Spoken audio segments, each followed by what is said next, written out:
Les dés ont été lancés hier, dimanche 14 avril 2024, au niveau du Conseil de sécurité de l'ONU.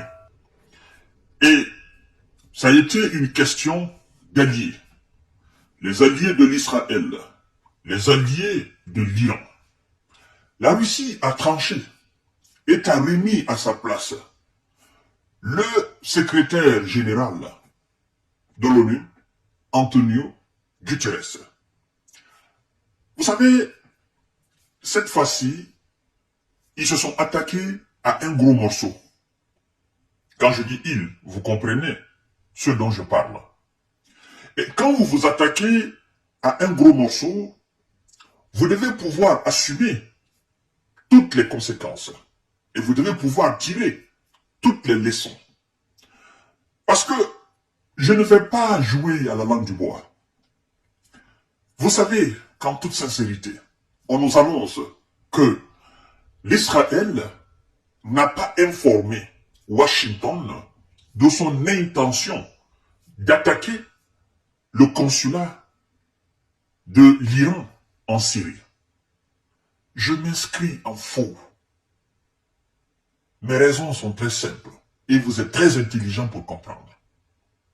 Je vais vous dire, aucune action majeure de l'Israël dans ce monde en termes de sécurité, je dis bien en termes de sécurité et protection, en termes de guerre, en termes de conflit, aucune action majeure de l'Israël dans ce monde ne peut être concrétisée, ne peut être réalisée sans le consentement du bloc occidental. Parce que croyez-moi, c'est le bloc occidental qui défend l'Israël. Ça, on est unanime là-dessus. Et donc, les responsables de ce pays ne peuvent pas prendre une décision aussi phare, sachant très bien qu'il y aura des ripostes derrière, sans avoir informé ou sans être en connivence avec les Occidentaux. Pourquoi?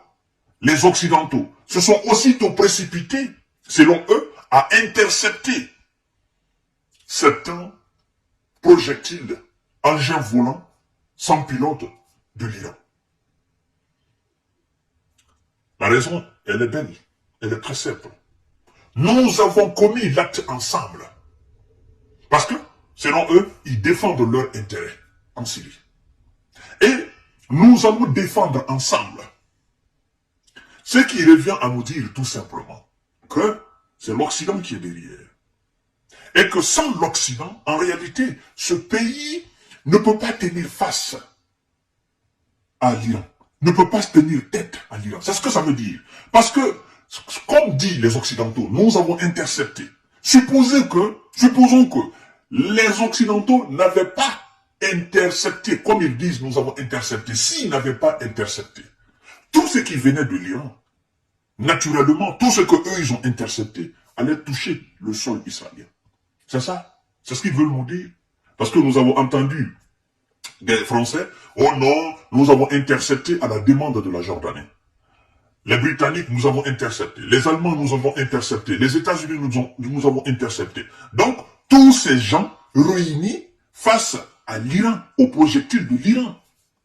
Nous allons parler tout à l'heure des missiles et des drones qui ont été utilisés par les Iraniens. Mais nous ne sommes pas encore là. Nous sommes au niveau du Conseil de sécurité de l'ONU. Et voici ce que la Russie dit clairement au secrétaire général de l'ONU et au monde entier, n'en plaise ou pas.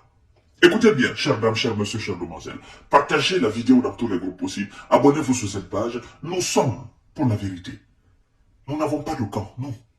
Nous n'avons pas de camp. Nous voulons la paix dans le monde. On s'en fout. Des alliés ou pas alliés, non. Nous voulons la stabilité de ce monde, la paix dans ce monde. Et pour avoir la paix, comme je l'ai dit hier, il faut que cette paix soit fondée sur une justice équitable, une justice réelle et juste, une justice impartiale et non partiale. Ça, c'est clair. Pas de deux poids, deux mesures.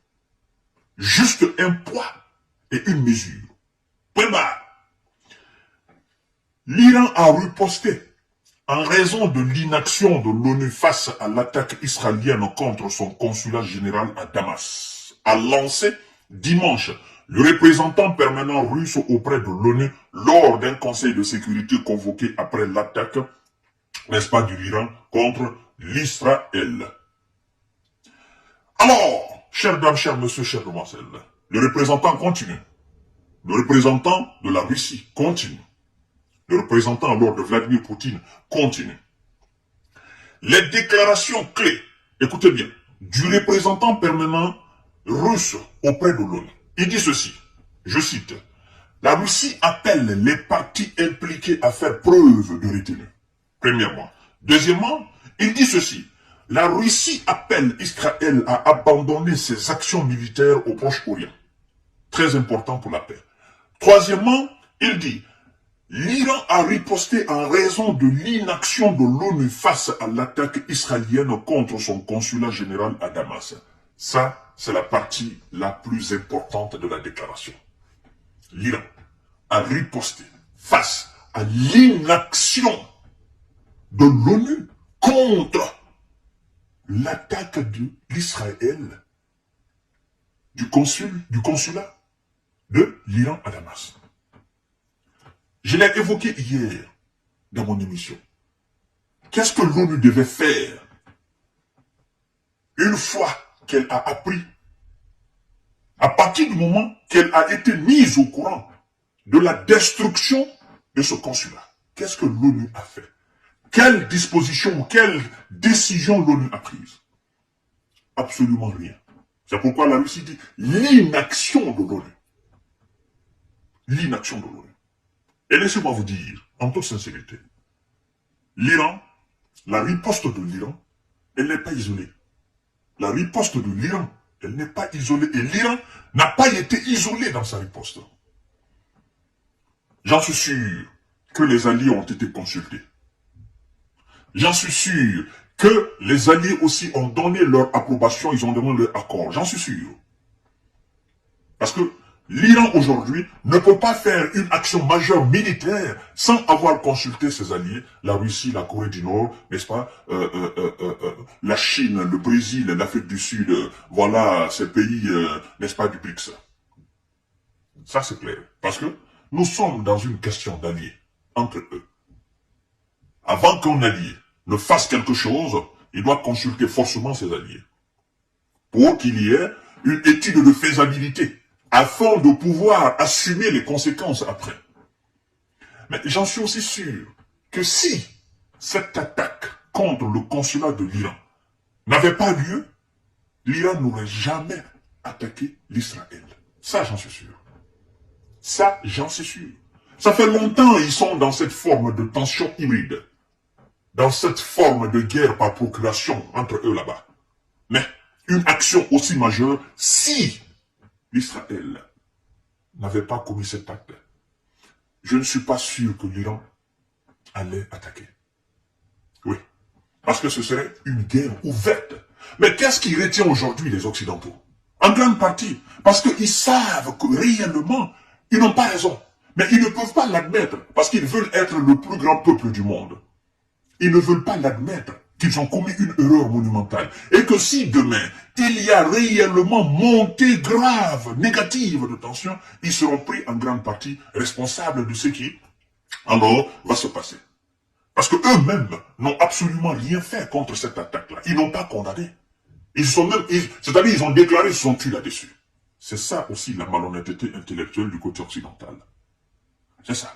Parce que la Russie ne va jamais permettre l'un de ses alliés, la Chine ne va jamais permettre, la Corée du Nord ne va jamais permettre à l'un de ses alliés d'attaquer quelqu'un sans motif valable, sans raison valable. C'est impossible. Parce qu'ils savent que ce serait une déclaration de guerre. Alors, la Russie considère comme inacceptable le silence de l'ONU sur les raisons de l'escalade du conflit au Proche-Orient par un certain nombre de pays occidentaux. Le silence de l'ONU. Bon, la Russie sait de toutes les façons que tout ce qui est connu est du côté et du bloc occidental. Mais c'est pourquoi elle s'en fout. Mais elle est là quand même. Elle se dit, ben je suis là. Même si nous sommes en guerre, mais je suis là. quand il y a des problèmes, je vais casser vos papous. C'est ça. Je vais vous remettre à votre place. Et vous savez que vous ne pouvez pas me chasser d'ici. Parce que sans moi, il n'y a pas de sécurité dans le monde. C'est ça la Russie. Partagez la vidéo dans tous les groupes possibles. Les États-Unis, le Royaume-Uni et la France ont refusé de confirmer l'inviolabilité des représentations diplomatiques. Le consulat est évident. Alors, écoutez ce que le représentant russe dit à ce propos.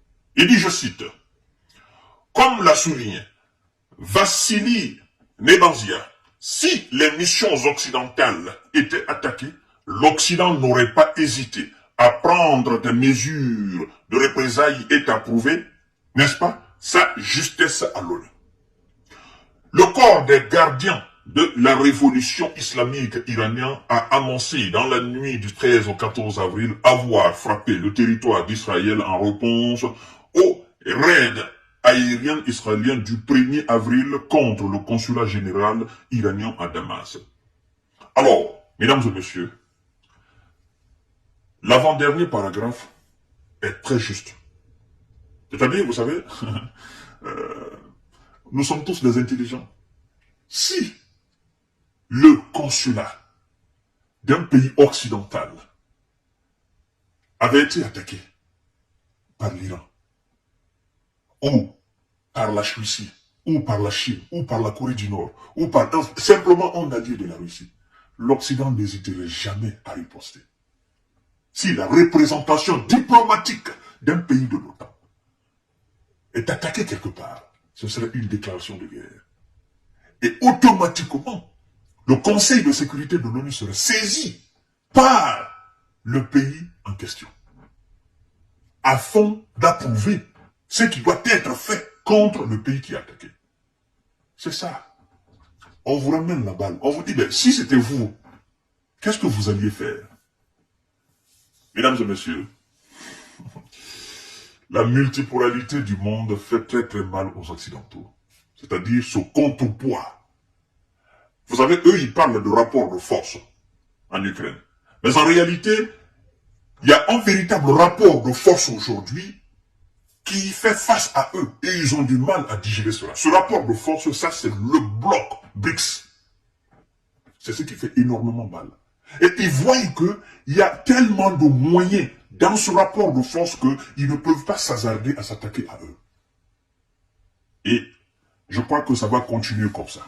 Chers dames, chers messieurs, chères demoiselles, vive la paix, abat la guerre, que le Tout-Puissant l'Éternel nous protège. C'est tout simplement ça. À tout à l'heure pour notre série d'informations. Partagez la vidéo dans tous les groupes possibles. Merci beaucoup.